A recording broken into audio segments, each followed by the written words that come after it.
ਉਦ ਡਿਠੇ ਸੱਚੇ ਪਾਤਸ਼ਾਹ, ਮਲ ਜਨਮ ਜਨਮ ਦੀ। ਸੱਜਣ ਸੱਚਾ ਪਾਤਸ਼ਾਹ, ਸਿਰ ਸ਼ਾਹਾਂ ਦਾ। ਜਿਸ ਪਾਸ ਬੈਠਿਆ ਸੋਹੀਐ ਸਭਨਾ ਦਾ। ਸਤਨਾਮ ਵਾਹਿਗੁਰੂ ਸਾਹਿਬ ਜੀਓ। ਸਿਮਰਤ ਸ਼ਾਸਤਰ ਪੁੰਨ ਪਾਪ ਵਿਚਾਰ ਦੇ। ਤਤੈ ਸਾਰ ਨਾ ਜਾਣੀ। ਸਿਮਰਤ ਸ਼ਾਸਤਰ ਪੁੰਨ ਪਾਪ ਵਿਚਾਰ ਦੇ। ਤਤੈ ਸਾਰ ਨਾ ਜਾਣੀ। ਤਤੈ ਸਾਰ ਨ ਜਾਣੀ ਗੁਰੂ ਬਾਝੋਂ। ਤਤੈ ਸਾਰ ਨ ਜਾਣੀ। ਤਹਿ ਗੁਣੀ ਸੰਸਾਰ ਭ੍ਰਮ ਸੁਤਾ। ਸੁਤਿਆਂ ਰਹਿਣ ਵਿਹਾਣੀ।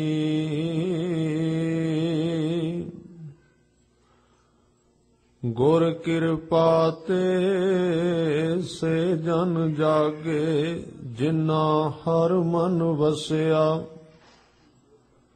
ਬੋਲੇ ਹੈ ਅੰਮ੍ਰਿਤ ਬਾਣੀ। ਕਹੈ ਨਾਨਕ ਸੋ ਤਤ ਪਾਏ। ਜਿਸਨੂੰ ਅਨ ਦਿਨ ਹਰ ਲਿਵ ਲਾਗੈ। ਜਾਗਤ ਰਹਿਣ ਵਿਹਾਣੀ। ਗੁਰ ਕਿਰਪਾ ਤੇ ਸੇ ਜਨ ਜਾਗੇ। ਜਿਨਾ ਹਰ ਮਨ ਵਸਿਆ। ਬੋਲੇ ਹੈ ਅੰਮ੍ਰਿਤ ਬਾਣੀ। ਕਹੈ ਨਾਨਕ ਸੋ ਤਤ ਪਾਏ। ਜਿਸਨੂੰ ਅਨ ਦਿਨ ਹਰ ਲਿਵ ਲਾਗੈ। ਜਾਗਤ ਰਹਿਣ ਵਿਹਾਣੀ। ਵਾਹਿਗੁਰੂ ਜੀ ਕਾ ਖਾਲਸਾ, ਵਾਹਿਗੁਰੂ ਜੀ ਕੀ ਫਤਿਹ। ਸਤਿਗੁਰੂ ਸੱਚੇ ਪਾਤਸ਼ਾਹ ਗਰੀਬ ਨਵਾਜ਼ ਧੰਨ ਗੁਰੂ ਗ੍ਰੰਥ ਸਾਹਿਬ ਜੀ ਦੇ ਪਵਿੱਤਰ ਚਰਨਾਂ ਵਿੱਚ ਜੁੜ ਬੈਠੇ ਗੁਰੂ ਸਵਾਰੇ ਸਤ ਸੰਗੀ ਜਨੋ,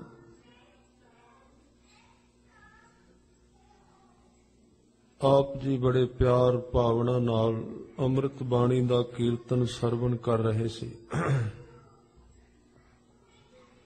ਗੁਰੂ ਅਮਰਦਾਸ ਜੀ ਦੀ ਬਾਣੀ ਵਿੱਚੋਂ ਰਾਮਕਲੀ ਰਾਗ ਵਿੱਚੋਂ ਆਨੰਦ ਸਾਹਿਬ 27 ਨੰਬਰ ਪੌੜੀ ਦਾ ਪਾਠ ਲੜੀਵਾਰ ਰੂਪ ਵਿੱਚ ਆਪ ਜੀ ਨੇ ਸਰਵਣ ਕੀਤਾ ਹੈ। ਸਤਿਗੁਰਾਂ ਨੇ ਇਹਦੇ ਵਿੱਚ ਸਿਮਰਤੀਆਂ, ਸ਼ਾਸਤਰਾਂ, ਪੁੰਨ ਅਤੇ ਪਾਪ ਦਾ ਵਿਚਾਰ ਕਰਨ ਵਾਲਿਆਂ ਦੀ ਗੱਲ ਕੀਤੀ ਹੈ। ਆਮ ਤੌਰ ਤੇ ਸੰਸਾਰ ਵਿੱਚ ਪਾਪ ਤੇ ਪੁੰਨ ਦੀ ਵਿਆਖਿਆ ਬਹੁਤ ਚੱਲਦੀ ਹੈ। ਸਤਿਗੁਰੂ ਕਹਿੰਦੇ ਨੇ ਸਿਮਰਤੀਆਂ ਤੇ ਸ਼ਾਸਤਰਾਂ ਦੁਆਰਾ ਪਾਪ ਤੇ ਪੁੰਨ ਦੀ ਵਿਚਾਰ ਕਰਦੇ ਰਹਿਣਾ, ਇਹ ਸਹਿਜੇ ਸਹਿਜੇ ਜੇ ਇਹਦੇ ਵਿੱਚੋਂ ਤੱਤ ਨਾ ਲੱਭਿਆ ਜਾਏ ਤੇ ਇੱਕ ਮਨੁੱਖ ਦੇ ਮਨ ਦਾ ਰਸ ਬਣ ਜਾਂਦਾ ਹੈ, ਇੱਕ ਮਨ ਦੀ ਖੁਰਾਕ ਬਣ ਜਾਂਦੀ। ਪਾਪ ਬਾਰੇ ਵਿਚਾਰ ਕਰਨੀ, ਪੁੰਨ ਬਾਰੇ ਸੋਚਣਾ ਸਤਿਗੁਰੂ ਇੱਥੇ ਕਹਿ ਰਹੇ ਨੇ ਕਿਸੇ ਚੀਜ਼ ਬਾਰੇ ਵਿਚਾਰ ਕਰਨ ਦੇ ਨਾਲ ਉਹ ਚੀਜ਼ ਸਾਡੇ ਹੱਥ ਵਿੱਚ ਨਹੀਂ ਆਉਂਦੀ, ਜਿੰਨਾ ਚਿਰ ਉਹਨੂੰ ਪ੍ਰਾਪਤ ਕਰਨ ਵਾਸਤੇ ਮਨੁੱਖ ਗੁਰੂ ਦਾ ਸਹਾਰਾ ਨਹੀਂ ਲੈਂਦਾ। ਜਿਵੇਂ ਕੁਝ ਸਾਰੀ ਉਮਰ ਭਾਈ ਗੁਰਦਾਸ ਜੀ ਕਹਿੰਦੇ ਨੇ ਕਿ ਕਿਸੇ ਸਫ਼ਰ ਨੂੰ ਤੈਅ ਕਰਨ ਵਾਸਤੇ ਸਾਰੀ ਉਮਰ ਵਿਚਾਰ ਕਰਦਾ ਰਹੇ, ਕਿਸੇ ਰਸਤੇ ਤੇ ਤੁਰਨ ਵਾਸਤੇ ਸਾਰੀ ਉਮਰ ਸੋਚਦਾ ਰਹੇ ਕਿ ਕਿੰਨੇ ਕਿਲੋਮੀਟਰ ਦਾ ਸਫ਼ਰ ਹੈ, ਇਸ ਰਾਹ ਤੇ ਕਿਹੜਾ ਕਿਹੜਾ ਨਗਰ ਆਉਂਦਾ ਹੈ, ਇਹਦੇ ਉੱਤੇ ਕਿਵੇਂ ਸਫ਼ਰ ਕਰੀਦਾ ਹੈ, ਕਿੱਥੇ ਪੜਾਅ ਕਰਨਾ ਹੈ, ਕਿੱਥੇ ਪਹੁੰਚਣਾ ਹੈ। ਇਸ ਗੱਲ ਬਾਰੇ ਕੋਈ ਮਨੁੱਖ ਸਾਰੀ ਉਮਰ ਵੀ ਵਿਚਾਰਦਾ ਰਹੇ, ਜਿੰਨਾ ਚਿਰ ਉਹ ਉੱਠ ਕੇ ਉਸ ਰਸਤੇ ਦੇ ਉੱਤੇ ਪੈਰ ਨਹੀਂ ਰੱਖਦਾ ਉਹਨਾਂ ਚਿਰ ਉਹ ਸਫ਼ਰ ਤੈਅ ਨਹੀਂ ਹੋਏਗਾ। ਉਹਨੂੰ ਆਪ ਖੁਦ ਤੁਰਨਾ ਪਏਗਾ। ਵਿਚਾਰ ਤਾਂ ਕੇਵਲ ਇੱਕ ਸ਼ੁਰੂਆਤ ਵਿੱਚ ਥੋੜੇ ਸਮੇਂ ਵਾਸਤੇ ਹੁੰਦੀ ਹੈ, ਇਹਨੂੰ ਫਿਰ ਛੱਡ, ਜਾਂ ਇਉਂ ਕਹੀਏ ਥੋੜੀ ਜਿਹੀ ਵਿਚਾਰ ਦੀ ਮਨੁੱਖ ਨੂੰ ਲੋੜ ਪੈਂਦੀ। ਮੈਂ ਬਾਣੀ ਵਿੱਚੋਂ ਇੱਕ ਸ਼ਬਦ ਤੁਹਾਡੇ ਨਾਲ ਸਾਂਝਾ ਕਰ ਦਿਆਂ। ਵਿਚਾਰ ਤੋਂ ਬਿਨਾਂ ਸਰਦਾ ਨਹੀਂ। ਕੋਈ ਵੀ ਮਨੁੱਖ ਧਰਮ ਦੇ ਰਾਹ ਤੇ ਤੁਰਦਾ, ਵਿਚਾਰ ਉਹਦੇ ਵਿੱਚ ਜ਼ਰੂਰ ਹੋਣੀ ਚਾਹੀਦੀ ਹੈ। ਪਰ ਵਿਚਾਰ ਬਾਰੇ ਗੁਰਬਾਣੀ ਵਿੱਚ ਇੱਕ ਬਚਨ ਕਬੀਰ ਜੀ ਨੇ ਕਿਹਾ ਹੈ। ਕਿਸੇ ਪੁੱਛਿਆ ਕਿ ਤੁਸੀਂ ਨਾਮ ਜਪਦੇ ਹੋ, ਸਿਮਰਨ ਕਰਦੇ ਹੋ, ਤੁਸੀਂ ਸੰਤ ਹੋ, ਭਗਤ ਹੋ, ਤੇ ਸਾਨੂੰ ਇਹਦੇ ਬਾਰੇ ਦੱਸੋ ਤੁਸੀਂ ਕਿੰਨੀਆਂ ਕੁ ਕਿਤਾਬਾਂ ਪੜ੍ਹੀਆਂ ਨੇ, ਕਿਹੜੇ ਲੇਖਕ ਦੀਆਂ ਕਿਤਾਬਾਂ ਪੜ੍ਹੀਆਂ ਨੇ। ਆਮ ਤੌਰ ਤੇ ਜਗਿਆਸੂ ਦੇ ਮਨ ਵਿੱਚ ਇਹ ਸਵਾਲ ਹੁੰਦਾ ਹੈ, ਤੁਸੀਂ ਇਹ ਕਿੱਥੋਂ ਪੜ੍ਹਿਆ ਹੈ ਇਹ ਸਾਰਾ ਕੁਝ? ਕਿਉਂਕਿ ਉਹਨਾਂ ਨੇ ਖੁਦ, ਤੁਸੀਂ ਜਾਣਦੇ ਹੋ, ਭਗਤਾਂ ਵਿੱਚੋਂ ਸਭ ਤੋਂ ਜ਼ਿਆਦਾ ਬਾਣੀ ਭਗਤ ਕਬੀਰ ਜੀ ਦੀ ਹੈ। ਸਭ ਤੋਂ ਜ਼ਿਆਦਾ ਸ਼ਬਦ ਉਹਨਾਂ ਦੇ ਨੇ, ਤੇ ਮਨੁੱਖ ਨੂੰ ਵੇਖ ਕੇ ਸ਼ੌਂਕ ਜਾਗ ਹੀ ਪੈਂਦਾ ਵੀ ਇੰਨੇ ਸ਼ਬਦ ਮੈਂ ਵੀ ਕਿਉਂ ਨਾ ਉਚਾਰਨ ਕਰਦੇ ਹਾਂ। ਇਸ ਕਰਕੇ ਪੁੱਛਿਆ ਕਈਆਂ ਨੇ, ਕੀ ਪੜ੍ਹਦੇ ਹੋ, ਕਿੰਨੇ ਘੰਟੇ ਪੜ੍ਹਦੇ ਹੋ?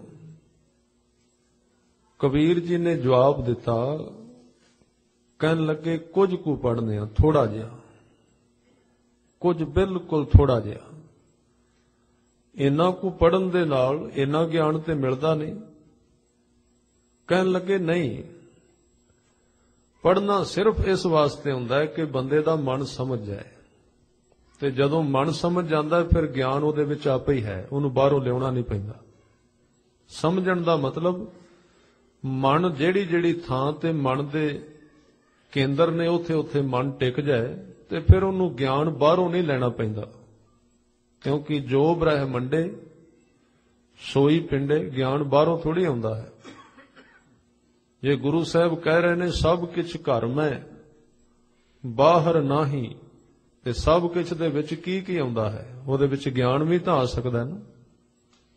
ਬਾਹਰ ਟੋਲੇ ਸੋ ਭਰਮ ਭੁਲਾਹੀ, ਗੁਰ ਪ੍ਰਸਾਦੀ ਜਿਨੇ ਅੰਤਰ ਪਾਇਆ, ਸੋ ਅੰਤਰ ਬਾਹਰ ਸੁਹੇਲਾ ਜੀਓ। ਫਿਰ ਉਹਦੇ ਕੋਲ ਬਾਹਰਲਾ ਗਿਆਨ ਵੀ ਜਿਹੜਾ ਉਹ ਵੀ ਸੁਹੇਲਾ ਹੈ। ਕਹਿਣ ਲੱਗੇ ਮੈਂ ਪੜ੍ਹਦਾ ਜ਼ਰੂਰ ਹਾਂ, ਪੜ੍ਹਨ ਤੋਂ ਬਿਨਾਂ ਨਹੀਂ ਸਰਨਾ, ਗਿਆਨ ਤੋਂ ਬਿਨਾਂ ਨਹੀਂ ਸਰੇਗਾ, ਤਰਕ ਵੀ ਚਾਹੀਦਾ ਜੀਵਨ ਵਿੱਚ, ਨਹੀਂ ਤੇ ਮਨੁੱਖ ਭੇਡ ਬਣ ਜਾਏਗਾ। ਭੇਡ ਦਾ ਅਰਥ ਜਿਹੜੀ ਭੇਡ ਦੂਸਰੀ ਦਾ ਪਿੱਛਾ ਕਰਦੀ, ਉਹਦੇ ਪਿੱਛੇ ਤੁਰੀ ਜਾਂਦੀ, ਵਿਚਾਰ ਹੀ ਪੈਦਾ ਨਹੀਂ ਹੁੰਦੀ। ਕੀ ਕਰ ਰਹੇ ਹਾਂ ਇਹਦੇ ਬਾਰੇ ਕੋਈ ਸਮਝ ਨਹੀਂ। ਸਮਝ ਤਾਂ ਚਾਹੀਦੀ ਹੈ, ਵਿਚਾਰ ਚਾਹੀਦੀ ਹੈ। ਇਸ ਲਈ ਸਿਆਣਿਆਂ ਨੇ ਇੱਕ ਬੜੀ ਸੁੰਦਰ ਗੱਲ ਕਹੀ। ਉਹ ਕਹਿੰਦੇ ਨੇ ਕਿਸੇ ਬੰਦੇ ਨੇ 1000 ਭੇਡ ਇੱਕ ਖੂਹ ਵਿੱਚ ਡਿੱਗਣੀ ਸੀ ਤੇ ਬੜਾ ਚਿੰਤਿਤ ਹੋ ਗਿਆ। ਉਹ ਬੰਦੇ ਇਕੱਠੇ ਕਰਨ ਲੱਗ ਪਿਆ, ਆਪਣੇ ਮਿੱਤਰਾਂ ਨੂੰ ਬੁਲਾਉਣ ਗਿਆ ਵੀ 1000 ਭੇਡ ਇੱਕ ਖੂਹ ਵਿੱਚ ਪਾਉਣੀ ਹੈ ਤੇ ਤੁਸੀਂ ਮੇਰੀ ਇਮਦਾਦ ਕਰੋ, ਇਕੱਠੇ ਹੋ ਕੇ ਆਪਾਂ ਇਹਨਾਂ ਨੂੰ ਡੇਗ ਦਈਏ। ਉਹ ਜਿਹਦੇ ਕੋਲ ਕਿਹਾ ਉਹਨੇ ਕਿਹਾ ਭਾਈ ਇਹਦੇ ਵਿੱਚ ਤੇ ਕੋਈ ਔਖੀ ਗੱਲ ਹੀ ਨਹੀਂ। ਕਿਉਂ? ਤੂੰ ਇੱਕ ਭੇਡ ਅੱਗੇ ਲੈ ਕੇ ਤੁਰ ਪਓ, ਬਾਕੀ ਪਿੱਛੇ ਤੁਰਨਗੀਆਂ। ਇੱਕ ਨੂੰ ਕਿਸੇ ਨਾ ਕਿਸੇ ਤਰੀਕੇ ਨਾਲ ਖੂਹ ਵਿੱਚ ਡੇਗ ਦੇ, ਬਾਕੀਆਂ ਨੇ ਵੇਖਣਾ ਨਹੀਂ ਵੀ ਅੱਗੇ ਖੂਹ ਹੈ ਜਾਂ ਕੀ, ਉਹਨਾਂ ਨੇ ਆਪਣੇ ਆਪ ਹੀ ਛਾਲ ਮਾਰ ਦੇਣੀ ਹੈ। ਇਹ ਹੈ ਕਿ ਜਿਹਦੇ ਵਿੱਚ ਬਿਲਕੁਲ ਵੀ ਤਰਕ ਨਹੀਂ ਹੈ, ਬਿਲਕੁਲ ਗਿਆਨ ਵਾਲਾ ਪਾਸਾ ਹੈ ਹੀ ਨਹੀਂ। और बड़े बड़े इकट्ठ इसे करके होंदे ने। बड़े बड़े लंबे चौड़े इकट्ठ इसे करके हो जाते हैं। भेड़ दे पिछे भेड़ ही तुरदी है। ਉਹਦੇ ਵਿੱਚ ਭੇਡਾਂ ਇੱਕ ਦੂਜੇ ਦਾ ਅਨੁਸਰਨ ਕਰਦੀਆਂ ਨੇ, ਇੱਕ ਦੂਜੇ ਦਾ ਪਿੱਛਾ ਕਰਦੀਆਂ ਨੇ, ਇੱਕ ਦੂਜੇ ਦੇ ਪਿੱਛੇ ਜਾਂਦੀਆਂ ਨੇ। ਰਸਤਾ ਤੈਅ ਹੋ ਜਾਂਦਾ ਹੈ, ਭੀੜ ਲੱਗ ਜਾਂਦੀ ਹੈ। ਗਲਤ ਨਹੀਂ ਹੈ ਭੀੜ ਹੋਣੀ, ਇਹਦੇ ਵਿੱਚ ਇਹ ਖਿਆਲ ਕਰਨਾ ਕਿਤੇ ਕਿਤੇ ਭੀੜ ਗੁਰੂ ਦੀ ਬਰਕਤ ਕਰਕੇ ਹੁੰਦੀ ਹੈ। ਬਹੁਤ ਘੱਟ ਥਾਵਾਂ ਤੇ, ਜ਼ਿਆਦਿਆਂ ਥਾਵਾਂ ਤੇ ਪ੍ਰਾਪੋਗੰਡਾ ਸਿਸਟਮ ਹੁੰਦਾ ਹੈ, ਢੰਗ ਵਰਤਿਆ ਜਾਂਦਾ, ਤਰੀਕਾ ਬਣਾਇਆ ਜਾਂਦਾ ਹੈ। ਇਸ ਕਰਕੇ ਗਿਆਨ ਬਿਲਕੁਲ ਵੀ ਨਾ ਹੋਵੇ ਤਾਂ ਵੀ ਬੜਾ ਖਤਰਾ ਹੈ, ਕਿਉਂਕਿ ਕੋਈ ਵੀ ਗਹੇ ਕਾਨ ਤਾਂ ਕੇ ਕਾਹੇ ਲੈ ਸਿਧਾਨ, ਉਹਦਾ ਕੰਨ ਫੜ ਕੇ ਜੋ ਜਿੱਧਰ ਮਰਜ਼ੀ ਲਈ ਜਾਏ ਉਹ ਚਲਾ ਜਾਏਗਾ। ਬਿਨਾਂ ਕੇਸੰਗ ਸ਼ਸਤਰੰਗ, ਭਾਵੇਂ ਗੁਰੂ ਸਾਹਿਬ ਨੇ ਹੋਰ ਢੰਗ ਵਿੱਚ ਕਿਹਾ ਕਿ ਨਰੰਗ ਭੇਡ ਜਾਨੋ, ਉਸ ਬੰਦੇ ਨੂੰ ਭੇਡ ਸਮਝੋ। ਇੱਥੇ ਸ਼ਸਤਰ ਅਦਾਲਤ ਜਿਹਦੇ ਵਿੱਚ ਸ਼ਕਤੀ ਨਹੀਂ ਹੈ, ਉਹ ਤਾਂ ਭੇਡ ਹੈ। ਕੋਈ ਆਇਆ ਕੰਨ ਫੜ ਕੇ ਲੈ ਗਿਆ। ਪਰ ਹੁਣ ਇੱਥੇ ਖਿਆਲ ਰੱਖਣਾ, ਗਿਆਨ ਇੰਨਾ ਵੀ ਨਾ ਆ ਜਾਏ, ਸਿੱਖ ਕੋਲ ਇੰਨਾ ਕੁ ਗਿਆਨ ਹੋਵੇ ਵੀ ਜਣਾ ਖਣਾ ਉਹਦਾ ਕੰਨ ਫੜ ਕੇ ਨਾ ਖਿੱਚੀ ਫਿਰੇ। ਹਫ਼ਤੇ ਬਾਅਦ ਥਾਂ ਬਦਲ ਲਿਆ, ਕਦੀ ਉੱਥੇ ਚਲੇ ਗਏ, ਕਿਸੇ ਨੇ ਕਿਹਾ ਇੱਧਰ ਬਹੁਤ ਵਧੀਆ, ਉੱਧਰ ਚਲੇ ਗਏ, ਕਿਸੇ ਨੇ ਦੂਸਰਾ ਪਾਸਾ ਦੱਸਿਆ, ਉੱਧਰ ਚਲੇ ਗਏ। ਰਸਤੇ ਬਦਲਨੇ ਵਾਲੋं की रस्तों में गुजर गई। सारी उम्र थां ही बदलते रहे, सारी उम्र विश्वास ही ना जमया। ये कोई सिक्खी थोड़ी है। सतगुरां ने ते बाणी विच कहा है, तू जे सिक्खी दा पहला हिस्सा सीखना है ना, ते सब तो भैड़ी चीज जिन्हों कहते ने पत्थर बड़ा सख्त है, उहदे कोलों सीख लै। पत्थर दे विच जिथे अवगुण ने ना, बड़ा सख्त है, वो बड़ा सख्त है अपने आप दे विच। उहदे विच एक बड़ा वड्डा गुण है। वो गुण किहड़ा है? पत्थर नूं जिथे रखो उत्थे टिकिया रहिंदा है, ना उस तों अगे जांदा है ना पिछे जांदा है। ये बहुत वड्डा गुण है उहदे विच, वो थां नहीं बदलदा। सतगुरु कहंदे रोड़ा होए रहो बाटका, घट्टो घट पत्थर तां बन। गुरु ने जिथे तैनूं बिठाया बैठ जा, जदों समा आवेगा तैनूं मिल जाएगा। पर तूं तां उत्थे भी नहीं बैठा, तूं तां झाक रिहा है। सिख पता किसनूं कहंदे गुरबाणी विच? आ दो लफ्ज आउंदे ने, सुहागणी ते दुहागणी। किसे पुछ लिया महाराज गुरबाणी दे विच सुहागणी दे अर्थ की ने? बाबा फरीद जी नूं किसे पुछया सुहागण किनूं कहंदे ने, संत किनूं कहंदे, गुरसिख किनूं कहंदे ने, मनुख किनूं कहंदे ने, इंसान किसनूं कहंदे? और जिन्ने पुछया सी उहने कहा बई मैं भी तो एक साध हाँ। कोई इस तरह का सी जग्यासू बाबा फरीद जी कोल कोई हाजी आया, कोई अल्लाह दा नाम जपण वाला सी, कोई बंदगी करन वाला पुरुष सी।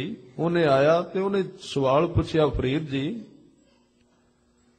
मैं भी नमाज पढ़ना, मैं भी रोजे रखे ने, मैं भी बहुत कुछ कीता है, ते मैं तुहाडे कोल एक सवाल लैके आया भी इन्ना कुछ करन दे बावजूद मेरा बनया कुछ क्यों नहीं है? मैं कीता बहुत कुछ है पर मेरा बनया कुछ भी नहीं। मैं सारा कुछ जिवें तुसीं कर रहे हो मैं भी कीता है, सगों तुहाडे नालों भी पूरी तरह ऐन मिण मिण के गिण गिण के मैं नमाजां पढ़ियां। तुसीं तां किते किते अनगहली कर जांदे हो, ते मैं तां बिल्कुल सही से कीता है ते नहीं बन टिकिया मेरा। ये मेरा सवाल है, मेरे सवाल का जवाब दो। तुसी संत हो, भगत हो। ते बाबा फरीद जी ने फिर उसका जवाब दो पंक्तियां विच दे दिता। कहन लगे ढूंढेंदिए सुहाग को, ये लफ्ज ने श्लोकां दे विच, ढूंढेंदिए सुहाग को, हे सुहाग नूं लभण वालीए जीव इस्तरीए, हे रब नूं खोजण वाले, खुदा नूं लभण वाले हाजी। सुण ध्यान नाल, ढूंढेंदिए सुहाग को तौ तन काई कोर। कोर दा अर्थ कमी है तेरे विच, कोई बीमारी है तेरे अंदर जिहड़ी तेरे सिस्टम दे विच अड़ी हुई है। तेरे जीवन दे विच कोई ना कोई त्रेड़ है जरूर, कोई शेक है जिन्हों तू दबाया होया, लुकाया होया, ते कह रहे हैं बन कुछ नहीं रहा। ਤਉ ਤਨ ਕਾਈ ਕੋਰ। ਕੋਰ ਦਾ ਅਰਥ ਹੈ ਕਮੀ ਹੈ ਤੇਰੇ ਵਿੱਚ ਕੋਈ, ਅੰਦਰ ਝਾਤੀ ਮਾਰ ਕੇ ਵੇਖ, ਨਹੀਂ ਤਾਂ ਇਸ ਤਰ੍ਹਾਂ ਹੋ ਹੀ ਨਹੀਂ ਸਕਦਾ। ਤੂੰ ਕਹਿੰਦਾ 5 ਨਮਾਜ਼ਾਂ, ਮਤਲਬ ਹੀ ਨਹੀਂ ਹੈ। 5 ਨਮਾਜ਼ਾਂ ਤੇ ਬੜੀਆਂ ਲੰਬੀਆਂ ਨੇ, ਖੁਦਾ ਤੇ ਪਹਿਲਾ ਹਰਫ ਨੇ ਵੀ ਨਹੀਂ ਬੋਲਣ ਦਿੰਦਾ, ਉਹਦੇ ਤੋਂ ਪਹਿਲਾਂ ਆ ਜਾਂਦਾ ਹੈ। ਤੂੰ 5 ਨਮਾਜ਼ਾਂ ਦੀ ਗੱਲ ਕਰਨਾ ਤੇ ਬਹੁਤ ਲੰਬੀ ਹੈ। ਉਹ ਤਾਂ ਇੱਕ ਲਫ਼ਜ਼ ਵੀ ਮੂੰਹੋਂ ਨਹੀਂ ਕੱਢਣ ਦਿੰਦਾ ਜੇ ਸਹੀ ਤਰ੍ਹਾਂ ਬੋਲਿਆ ਜਾਏ ਤਾਂ। ਢੂੰਡੇਂਦੀਏ ਸੁਹਾਗ ਕੂ ਤਉ ਤਨ ਕਾਈ ਕੋਰ। ਕੀ ਮੇਰੇ ਵਿੱਚ ਕਮੀ ਹੈ? ਤੇ ਕਮੀਆਂ ਨੇ ਸਾਰੀਆਂ, ਜੇ ਜੀਵਨ ਵਿੱਚ ਵੇਖਿਆ ਜਾਏ ਹੈ ਨਹੀਂ ਕਮੀਆਂ ਨੇ, ਕਮੀ ਤੋਂ ਬਿਨਾਂ ਲੱਭਦੇ ਕੁਝ ਨਹੀਂ ਹੈ। ਜਿਹੜਾ ਸਵਾਲ ਦਾ ਜਵਾਬ ਦਿੱਤਾ ਸੀ ਨਾ ਭਾਈ ਲੱਖੂ ਨੇ, ਗੁਰੂ ਅਰਜਨ ਦੇਵ ਜੀ ਨੇ ਪੁੱਛਿਆ ਸੀ, ਮਹਾਰਾਜ ਸੱਚੇ ਪਾਤਸ਼ਾਹ ਜੀ ਨੇ, ਚੋਰ ਸੀ, ਡਕੈਤ ਸੀ, ਜਦੋਂ ਆਇਆ ਸਤਿਗੁਰਾਂ ਨੇ ਪੁੱਛਿਆ ਕਿ ਜੀਵਨ ਦੇ ਵਿੱਚ ਕਿੰਨੇ ਕੁ ਮਾੜੇ ਕੰਮ ਕੀਤੇ ਨੇ। ਸਵਾਲ ਬੜਾ ਗਹਿਰਾ ਸੀ, ਕਿੰਨੇ ਕੁ ਮਾੜੇ ਕੰਮ ਕੀਤੇ ਨੇ ਤੂੰ ਜੀਵਨ ਵਿੱਚ। ਤੇ ਗੁਰੂ ਨੇ ਬਹੁਤ ਡੂੰਘਾ ਸਵਾਲ ਕੀਤਾ ਤੇ ਸਿੱਖ ਵੀ ਬਹੁਤ ਡੂੰਘਾ ਆਦਮੀ ਸੀ, ਕੋਈ ਆਮ ਨਹੀਂ ਸੀ। ਭਾਵੇਂ ਪਹਿਲਾਂ ਜੋ ਮਰਜ਼ੀ ਕਰਦਾ ਰਿਹਾ ਸੀ, ਵਿਅਕਤੀ ਬੜਾ ਹੀ ਗੰਭੀਰ ਲੱਗਦਾ ਇਸ ਗੱਲ ਤੋਂ। ਜਦੋਂ ਗੁਰੂ ਅਰਜਨ ਦੇਵ ਜੀ ਨੇ ਕਿਹਾ ਕਿ ਕਿੰਨੇ ਕੁ ਪਾਪ ਕਰਕੇ ਆਏ, ਮਾੜੇ ਕੰਮ ਕਿੰਨੇ ਕੁ ਕੀਤੇ ਹਨ, ਲੱਖੂ ਨੇ ਥੋੜਾ ਜਿਹਾ ਸਿਰ ਝੁਕਾ ਕੇ ਅੰਦਰ ਵੇਖਿਆ ਤੇ ਜਵਾਬ ਦਿੱਤਾ। ਕਹਿਣ ਲੱਗਾ, ਮਹਾਰਾਜ ਮਾੜਿਆਂ ਬਾਰੇ ਮੈਂ ਗਿਣ ਨਹੀਂ ਸਕਦਾ ਕਿਉਂਕਿ ਬਹੁਤ ਨੇ, ਇਹਨਾਂ ਕੁ ਮੈਨੂੰ ਪਤਾ ਵੀ ਚੰਗਾ ਇੱਕ ਵੀ ਨਹੀਂ ਕੀਤਾ, ਜੀਵਨ ਦੇ ਵਿੱਚ ਕੁਝ ਵੀ ਚੰਗਿਆਈ ਨਹੀਂ ਕੀਤੀ। ਮੈਂ ਕੋਈ ਚੰਗਾ ਕਰਮ ਨਹੀਂ ਕੀਤਾ। ਗੁਰੂ ਨਾਨਕ ਦੇਵ ਜੀ ਦੇ ਇੱਕ ਸ਼ਬਦ ਦੀ ਵਿਆਖਿਆ ਕਰ ਦਿੱਤੀ ਲੱਖੂ ਨੇ। ਕਦੀ ਕਦੀ ਇਸ ਤਰ੍ਹਾਂ ਦੇ ਲੋਕਾਂ ਵਿੱਚ ਵੀ ਗਿਆਨ ਪੈਦਾ ਹੁੰਦਾ ਹੈ। ਮੇਰੇ ਸਾਹਿਬਾ ਕੌਣ ਜਾਣੇ ਗੁਣ ਤੇਰੇ, ਕਹੇ ਨਾ ਜਾਣੀ ਅਵਗੁਣ ਮੇਰੇ। ਤੇਰੇ ਗੁਣ ਨਹੀਂ ਕਹਿ ਜਾਂਦੇ, ਸਾਡੇ ਅਵਗੁਣ ਨਹੀਂ ਕਹਿ ਜਾਂਦੇ। ਤੇਰੇ ਕੋਈ ਗੁਣ ਇੱਕ ਵੀ ਨਹੀਂ ਕਿਹਾ ਜਾਂਦਾ ਤੇ ਸਾਡਾ ਅਵਗੁਣ ਦਾ ਇੰਨਾ ਭਰਿਆ ਹੋਇਆ ਸਿਸਟਮ ਹੈ ਕਿ ਉਹਦੇ ਬਾਰੇ ਅਸੀਂ ਜਾਣਦੇ ਨਹੀਂ। ਇਸ ਲਈ ਇਹ ਕੋਈ ਪਤਾ ਨਹੀਂ ਮਨੁੱਖ ਨੂੰ ਕਮੀ ਕੀ ਹੈ। ਉਹ ਖੋਜ ਕਰਦਾ ਹੈ ਪਰ ਕਮੀ ਬਾਰੇ ਜਾਣਦਾ ਨਹੀਂ। ਬਾਬਾ ਫਰੀਦ ਜੀ ਨੇ ਜਵਾਬ ਦਿੱਤਾ, ਢੂੰਡੇਂਦੀਏ ਸੁਹਾਗ ਕੋ ਤਉ ਤਨ ਕਾਈ ਕੋਰ। ਕੀ ਕਮੀ ਹੈ ਮੇਰੇ ਵਿੱਚ, ਮੇਰੇ ਵਿੱਚ ਕੀ ਅੰਦਰ ਕੋਈ ਕੋਰ ਹੈ? ਤੇ ਉਹਨਾਂ ਨੇ ਜਵਾਬ ਦਿੱਤਾ, ਕਹਿਣ ਲੱਗੇ, ਜਿਨ੍ਹਾਂ ਨਾਉ ਸੁਹਾਗਣੀ ਤਿੰਨਾ ਝਾਕ ਨਾ ਹੋਰ। ਜਿਹਦਾ ਨਾਮ ਸੁਹਾਗਣ ਹੁੰਦਾ ਉਹਨਾਂ ਦੇ ਅੱਖਾਂ ਵਿੱਚ ਹੋਰ ਝਾਕ ਨਹੀਂ ਹੁੰਦੀ, ਕੋਈ ਹੋਰ ਪਾਸੇ ਨਹੀਂ ਵੇਖਦੀਆਂ। ਉਹਨਾਂ ਦਾ ਨਿਸ਼ਾਨਾ ਇੱਕੋ ਹੁੰਦਾ ਹੈ। ਜਿਹੜਾ ਹਾਜੀ ਹੁੰਦਾ ਹੈ, ਜਿਹੜਾ ਸੰਤ ਹੁੰਦਾ ਹੈ, ਜਿਹੜਾ ਭਗਤ ਹੁੰਦਾ ਹੈ, ਉਹਨਾਂ ਦੇ ਜੀਵਨ ਵਿੱਚ ਦੂਸਰੀ ਝਾਕ ਹੀ ਖਤਮ ਹੋ ਜਾਂਦੀ ਹੈ। ਤੇ ਜਿੱਦਣ ਝਾਕ ਖਤਮ ਹੋ ਜਾਂਦੀ ਹੈ ਉਦੋਂ ਇੱਕ ਦਿਸ ਪੈਂਦਾ ਹੈ। ਉਹਨਾਂ ਚਿਰ ਉਹ ਇੱਕ ਨਜ਼ਰ ਵਿੱਚ ਨਹੀਂ ਆਏਗਾ ਜਿੰਨਾ ਚਿਰ ਹੋਰ ਝਾਕ ਹੈ। ਝਾਕ ਦਾ ਮਤਲਬ ਅੰਦਰੋਂ ਮਨ ਕੁਝ ਹੋਰ ਵੀ ਚਾਹ ਰਿਹਾ ਹੈ ਪਰਮਾਤਮਾ ਦੇ ਨਾਲ ਨਾਲ, ਇਕੱਲੇ ਨੂੰ ਨਹੀਂ ਚਾਹੁੰਦਾ। ਢੂੰਡੇਂਦੀਏ ਸੁਹਾਗ ਕੋ ਤਉ ਤਨ ਕਾਈ ਕੋਰ। ਜਿਨ੍ਹਾਂ ਨਾਉ ਸੁਹਾਗਣੀ ਤਿੰਨਾ ਝਾਕ ਨਾ ਹੋਰ। ਅੰਦਰ ਝਾਤੀ ਮਾਰ ਕੇ ਵੇਖ, ਕਿਤੇ ਨਾ ਕਿਤੇ ਤਰੇੜਾਂ ਜ਼ਰੂਰ ਪਈਆਂ ਹੋਈਆਂ ਨੇ। ਮਨ ਦੇ ਵਿੱਚ ਕੁਝ ਮੰਗਾਂ, ਵਾਸ਼ਨਾਵਾਂ, ਸੰਸਾਰ ਦੇ ਪਦਾਰਥਾਂ ਦੀ ਪਕੜ ਬਣੀ ਹੋਈ ਹੈ, ਜਿਸ ਕਰਕੇ ਤੈਨੂੰ ਇੱਕ ਨਹੀਂ ਦਿਸ ਰਿਹਾ। ਇਸੇ ਤਰ੍ਹਾਂ ਕਬੀਰ ਸਾਹਿਬ ਨੂੰ ਕਿਸੇ ਕਿਹਾ ਕਿ ਤੁਸੀਂ ਗਿਆਨ ਕਿੰਨਾ ਕੁ, ਇਹ ਗਿਆਨ ਕਿੱਥੋਂ ਪੜਿਆ? ਤੇ ਉਹਨਾਂ ਨੇ ਜਵਾਬ ਦਿੱਤਾ, ਗਿਆਨ ਚਾਹੀਦਾ ਜ਼ਰੂਰ ਹੈ ਪਰ ਇੰਨਾ ਨਹੀਂ ਚਾਹੀਦਾ। ਮੈਂ ਬੇਨਤੀ ਕਰ ਰਿਹਾ ਸਾਂ, ਸਤਿਗੁਰਾਂ ਨੇ ਸਾਨੂੰ ਗਿਆਨ ਦੇ ਰਾਹ ਤੇ ਜ਼ਰੂਰ ਪਾਇਆ ਹੈ, ਸਿਆਣਪ ਦੇ ਰਾਹ ਤੇ ਜ਼ਰੂਰ ਪਾਇਆ ਕਿ ਅਕਲੀ ਸਾਹਿਬ ਸੇਵੀਐ, ਅਕਲੀ ਪਾਈਐ ਮਾਨ। ਇਹ ਰਸਤਾ ਜ਼ਰੂਰ ਦੱਸਿਆ ਵੀ ਜਣਾ ਖਣਾ ਤੇਰਾ ਕੰਨ ਫੜ ਕੇ ਨਾ ਧੂ ਕੇ ਲੈ ਜਾ ਜਿੱਧਰ ਮਰਜੀ। ਤੂੰ ਭੇਡ ਨਾ ਬਣ ਜਾਏ ਕਿਤੇ, ਰੱਬ ਨੇ ਤੈਨੂੰ ਬੰਦਾ ਬਣਾ ਕੇ ਭੇਜਿਆ। ਪਰ ਇਹ ਖਿਆਲ ਰੱਖਣਾ, ਸਿੱਖ ਏਡਾ ਵੀ ਸਿਆਣਾ ਨਾ ਹੋ ਜਾਏ ਬਈ ਉਹ ਦੂਸਰਿਆਂ ਨੂੰ ਤੇ ਆਪਣਾ ਕੰਨ ਨਹੀਂ ਫੜਨ ਦਿੰਦਾ ਪਰ ਗੁਰੂ ਨੂੰ ਵੀ ਇਨਕਾਰ ਕਰਦਾ, ਗੁਰੂ ਨੂੰ ਵੀ ਕਹਿ ਦੇ ਵੀ ਤੂੰ ਵੀ ਨਾ ਮੇਰਾ ਕੰਨ ਫੜੀ। ਫਿਰ ਗਿਆਨ ਜ਼ਿਆਦਾ ਹੋ ਗਿਆ ਹੈ। ਇੱਥੇ ਆ ਕੇ ਗਿਆਨ ਗਲਤ ਹੋ ਜਾਂਦਾ ਹੈ। ਸਿੱਖ ਵਿੱਚ ਇੰਨੀ ਕੁ ਸਿਆਣਪ ਹੋਣੀ ਚਾਹੀਦੀ ਹੈ ਵੀ ਸੰਸਾਰ ਮੇਰੇ ਕੰਨ ਨਾ ਫੜ ਕੇ ਖਿੱਚਿਆ ਫਿਰੇ, ਪਰ ਇੰਨੀ ਸਿਆਣਪ ਵੀ ਨਹੀਂ ਹੋਣੀ ਚਾਹੀਦੀ ਕਿ ਗੁਰੂ ਕੰਨ ਫੜ ਕੇ ਖਿੱਚਣ ਲੱਗੇ ਤੇ ਗੁਰੂ ਨੂੰ ਸਿੱਧਾ ਹੋ ਜਾ, ਮੈਂ ਤੈਨੂੰ ਵੀ ਕੰਨ ਨਹੀਂ ਫੜਾਉਣਾ, ਮੈਂ ਹੁਣ ਸਿਆਣਾ ਹੋ ਗਿਆ, ਮੈਂ ਹੁਣ ਪੜ੍ਹ ਬਹੁਤ ਗਿਆ, ਮੈਂ ਤੇ ਮੇਰੇ ਕੋਲ ਡਿਗਰੀ ਹੈ, ਤੁਹਾਡਾ ਤੇ ਗਿਆਨ ਸਰਲ ਭਾਸ਼ਾ ਵਿੱਚ ਹੈ, ਅਸੀਂ ਕਹਿੰਦੇ ਆ ਇਸ ਤਰ੍ਹਾਂ। ਤੇ ਜੇ ਇਸ ਤਰ੍ਹਾਂ ਨਾ ਕਹਿੰਦੇ ਹੋਈਏ ਤੇ ਗੁਰੂ ਕੇ ਦਰਬਾਰ ਵਿੱਚ ਆ ਕੇ ਅਸੀਂ ਗੱਲਾਂ ਨਾ ਕਰੀਏ, ਮੈਂ ਬੇਨਤੀ ਕਰਦੇ ਹਾਂ। ਇਹ ਬੋਲ ਚਾਲ ਤਾਂ ਹੀ ਚੱਲਦੀ ਹੈ ਜੇ ਇਹ ਸਿਆਣਪ ਸਾਡੇ ਵਿੱਚੋਂ, ਗੁਰੂ ਦੀ ਸਿਆਣਪ ਸਾਨੂੰ ਦਿਸ ਪਏ ਤੇ ਵਡਿਆਈ ਦਿਸ ਪਏ, ਤੇ ਅਸੀਂ ਘੱਟੋ ਘੱਟ ਗੁਰਦੁਆਰੇ ਆਉਣ ਦੀ ਜਾਚ ਜ਼ਰੂਰ ਸਿੱਖ ਲਈਏ ਵੀ ਆਪਣੇ ਬੱਚਿਆਂ ਨੂੰ ਸਿਖਾਉਣਾ ਹੈ ਵੀ ਗੁਰੂ ਕੇ ਦਰਬਾਰ ਵਿੱਚ, ਤੇ ਬੱਚਿਆਂ ਨੂੰ ਬਾਅਦ ਵਿੱਚ ਸਿਖਾਵਾਂਗੇ, ਪਹਿਲਾਂ ਸਾਨੂੰ ਆਪ ਸਿੱਖਣਾ ਪਏਗਾ। ਇਹ ਸਿਆਣਪ ਦੀਆਂ ਨਿਸ਼ਾਨੀਆਂ ਨੇ। ਇਹਦੇ ਅਰਥ ਨੇ ਗੁਰੂ ਦਾ ਭੈ ਕੋਈ ਨਹੀਂ ਹੈ, ਗੁਰੂ ਦਾ ਡਰ ਕੋਈ ਨਹੀਂ ਹੈ। ਅਸੀਂ ਇਹਨੂੰ ਪਿਕਨਿਕ ਬਣਾਇਆ ਹੈ, ਸਮਾਂ ਗੁਜ਼ਾਰਨ ਦਾ ਇੱਕ ਵਕਤ ਰੱਖਿਆ ਹੋਇਆ ਹੈ ਜਿਹਦੇ ਵਿੱਚ ਮਨ ਦੀ ਮौज ਕਰ ਲਈ ਜਾਂਦੀ ਹੈ। ਸਿੱਖ ਦੇ ਕੋਲ ਗਿਆਨ ਤਾਂ ਹੋਣਾ ਚਾਹੀਦਾ ਹੈ, ਸਿਆਣਪ ਤਾਂ ਹੋਣੀ ਚਾਹੀਦੀ ਹੈ, ਪਰ ਇੰਨੀ ਸਿਆਣਪ ਵੀ ਨਾ ਹੋ ਜਾਏ ਕਿ ਉਹ ਗੁਰੂ ਨੂੰ ਕਹੇ ਵੀ ਮੈਂ ਆਪਣਾ ਕੰਨ ਤੈਨੂੰ ਵੀ ਨਹੀਂ ਫੜਾਉਣਾ। ਅੱਜ ਦੇ ਇਸ ਬਚਨ ਦੇ ਵਿੱਚ ਗੁਰੂ ਅਮਰਦਾਸ ਜੀ ਨੇ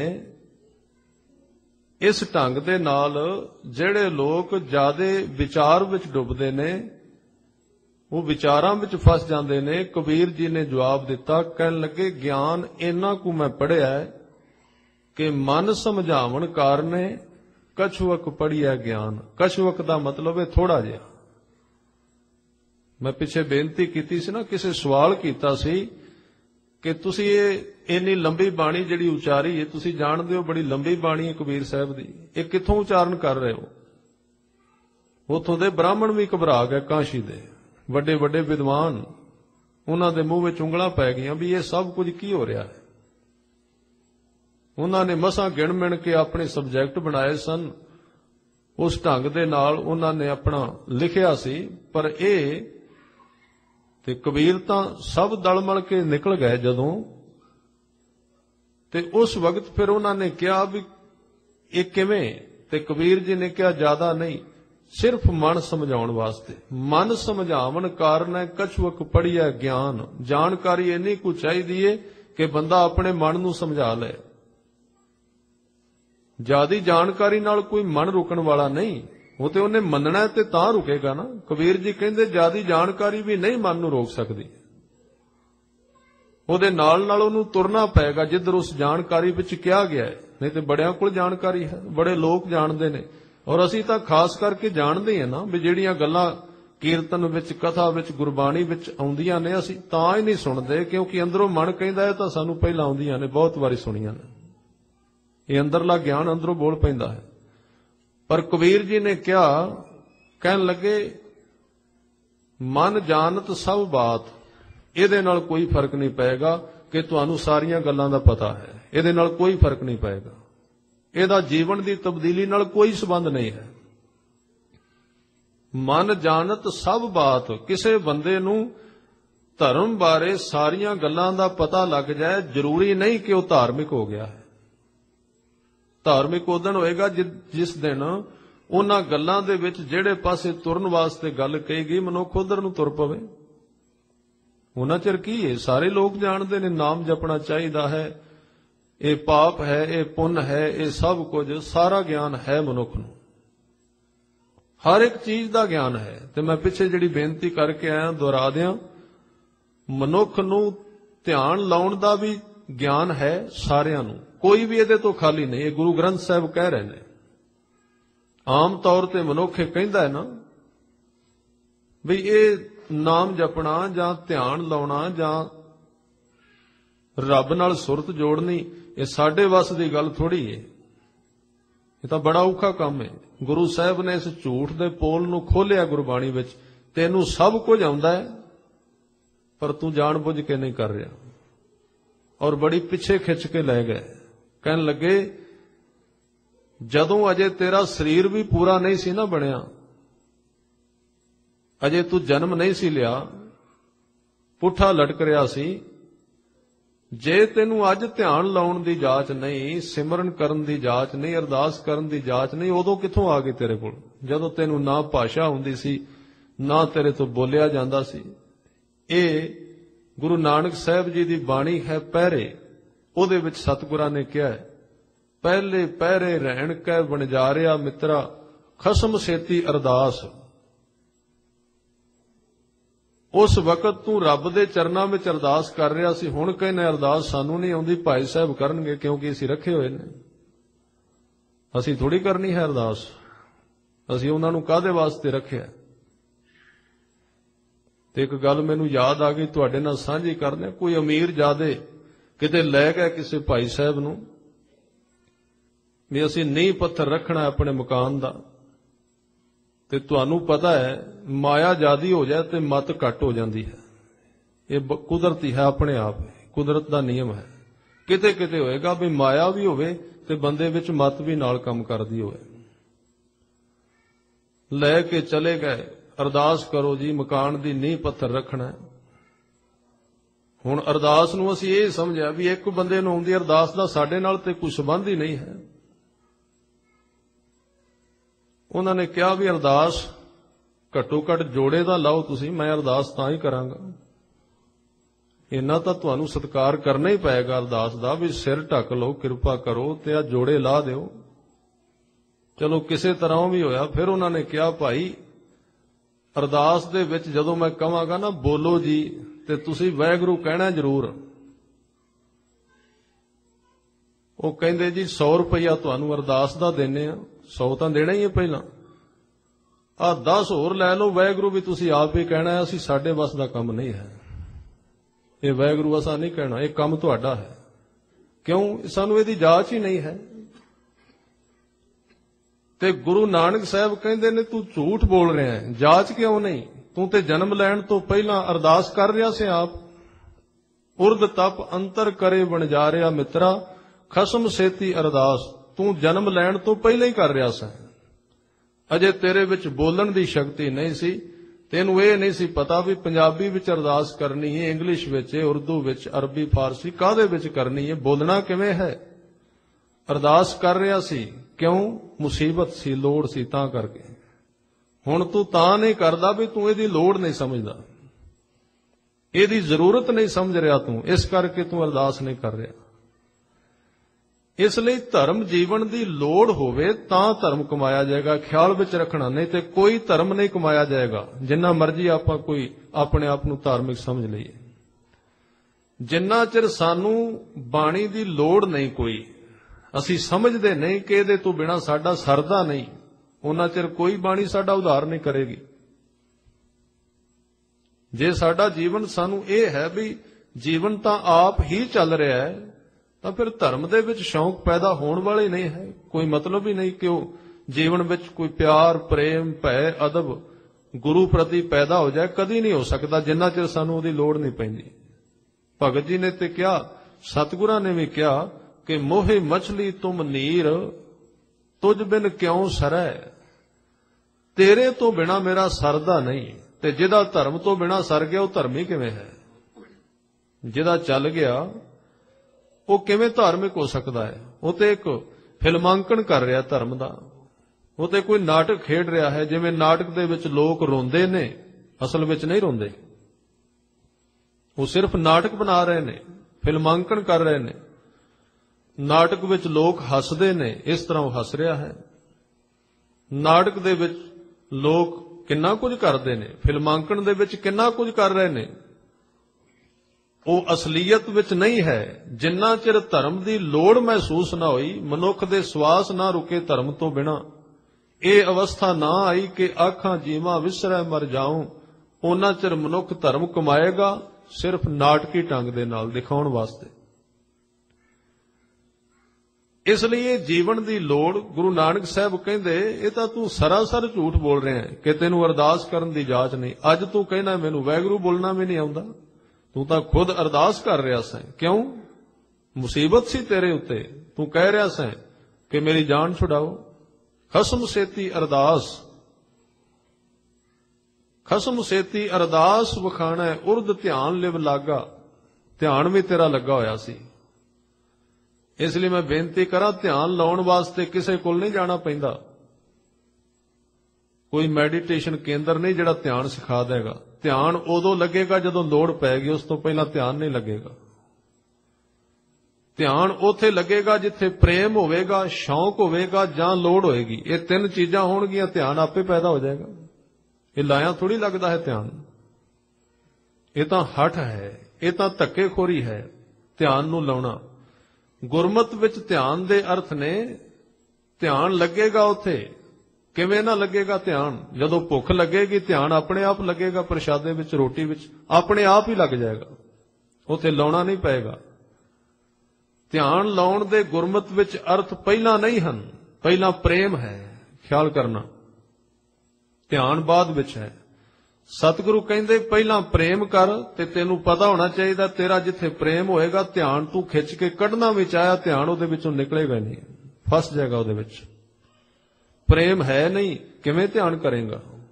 ਉਹ ਤਾਂ ਤੈਨੂੰ ਦੁਖੀ ਕਰ ਦੇਗਾ, ਉਹ ਤੈਨੂੰ ਬੇਚੈਨ ਕਰੇਗਾ, ਉਹਦਾ ਤੂੰ ਗੋਡੇ ਚੁੱਕਦਾ ਰਹੇਗਾ ਉਹਦੇ ਵਿੱਚ, ਤਾਂ ਬੜਾ ਬੇਚੈਨ ਤੇਰੇ ਸਰੀਰ ਵਿੱਚੋਂ ਸੇਕ ਨਿਕਲੇਗਾ। ਪ੍ਰੇਮ ਹੈ ਨਹੀਂ, ਧਿਆਨ ਤੂੰ ਜੋੜ ਰਿਹਾ ਹੈ, ਕਿਹਦੇ ਨਾਲ ਧਿਆਨ ਲਾ ਰਿਹਾ ਹੈ? ਜਿਹਦੇ ਨਾਲ ਪ੍ਰੇਮ ਹੀ ਕੋਈ ਨਹੀਂ ਹੈ। ਇਸ ਲਈ ਗੁਰੂ ਕਲਗੀਧਰ ਪਾਤਸ਼ਾਹ ਨੇ ਪਹਿਲਾਂ ਧਿਆਨ ਦੀਆਂ ਗੱਲਾਂ ਕੀਤੀਆਂ। ਮੈਂ ਅਖੀਰਲਾ ਸਵਈਆ ਪੜ੍ਹਦਿਆਂ ਕਹਾ ਭਇਓ ਜੋ ਦੋ ਲੋਚਨ ਮੂੰਦ ਕੈ ਬੈਠ ਰਹਿਓ ਬਕ ਧਿਆਨ ਲਗਾਇਓ। ਇਹ ਕੀ ਤੂੰ ਧਿਆਨ ਲਾਇਆ ਹੋਇਆ ਹੈ? ਇਹਦੇ ਵਿੱਚ ਪ੍ਰੇਮ ਤਾਂ ਹੈ ਨਹੀਂ ਹੈ। ਕਹਾ ਭਇਓ ਜੋ ਦੋ ਲੋਚਨ ਮੂੰਦ ਕੈ ਬੈਠ ਰਹਿਓ ਬਕ ਧਿਆਨ ਲਗਾਇਓ। ਨਹਾਤ ਫਿਰਿਓ ਲਈ ਸਾਧ ਸਮੁੰਦਰਨ ਲੋਕ ਗਇਓ ਪਰ ਲੋਕ ਗਵਾਇਓ। बास कियो बखियान सो बैठ के ऐसे ही ऐसे सो बैस बितायो। ध्यान तू लाना है पर अखीर विच क्या साच कहूं सुन लेहो सब है।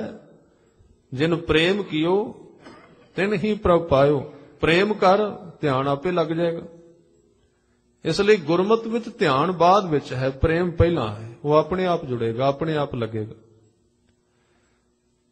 तो मैं बेनती कर रहा सा कि ਅੱਜ ਦੇ ਸ਼ਬਦ ਵਿੱਚ ਸਤਿਗੁਰਾਂ ਨੇ ਕਿਹਾ ਹੈ, ਜਿੰਨਾ ਚਿਰ ਮਨੁੱਖ ਧਰਮ ਬਾਰੇ ਕੇਵਲ ਵਿਚਾਰਾਂ ਕਰਦਾ ਰਹੇ, ਸੁਣਦਾ ਰਹੇ, ਸੋਚਦਾ ਰਹੇ, ਉਹ ਤੁਰੇ ਨਾ। ਤੇ ਭਾਈ ਗੁਰਦਾਸ ਜੀ ਕਹਿੰਦੇ ਨੇ ਕਿਸੇ ਸਫ਼ਰ ਬਾਰੇ ਕੇਵਲ ਪੜ੍ਹਨ ਨਾਲ, ਸੁਣਨ ਦੇ ਨਾਲ ਤੇ ਸਮਝਣ ਤੇ ਵਿਚਾਰਨ ਦੇ ਨਾਲ ਉਹ ਸਫ਼ਰ ਤੈਅ ਨਹੀਂ ਹੁੰਦਾ, ਜਿੰਨਾ ਚਿਰ ਮਨੁੱਖ ਖੁਦ ਆਪਣੇ ਪੈਰ ਉਹਦੇ ਉੱਤੇ ਨਹੀਂ ਧਰਦਾ ਤੇ ਤੁਰਨਾ ਸ਼ੁਰੂ ਨਹੀਂ ਕਰਦਾ। ਇਸ ਲਈ ਵਾਰ-ਵਾਰ ਗੁਰਬਾਣੀ ਵਿੱਚ ਇਹਦੇ ਉੱਤੇ ਬਚਨ ਕਹੇ ਗਏ, ਹਰ ਕਾ ਨਾਮ ਨਾ ਜਪਸ ਗਵਾਰਾ, ਕਿਆ ਸੋਚੈ ਬਾਰੰਬਾਰਾ। ਵਾਰ-ਵਾਰ ਸੋਚਦਿਆਂ ਉਮਰ ਬੀਤ ਗਈ ਸਾਰੀ। ਕਿੰਨੀ ਉਮਰ ਬੀਤ ਗਈ, ਅਗਲੇ ਸਾਲ ਧਾਰਮਿਕ ਹੋਵਾਂਗੇ, ਅਜੇ ਉਮਰ ਠੀਕ ਨਹੀਂ ਹੈ। ਅਗਲੇ ਮਹੀਨੇ ਨਾਮ ਜਪਾਂਗੇ, ਅਗਲੀ ਸੰਗਰਾਂਦ ਤੋਂ ਸਿੱਖ ਬਣਾਂਗੇ, ਅਗਲੀ ਵਿਸਾਖੀ ਨੂੰ ਸਿੱਖੀ ਧਾਰਨ ਕਰਾਂਗੇ।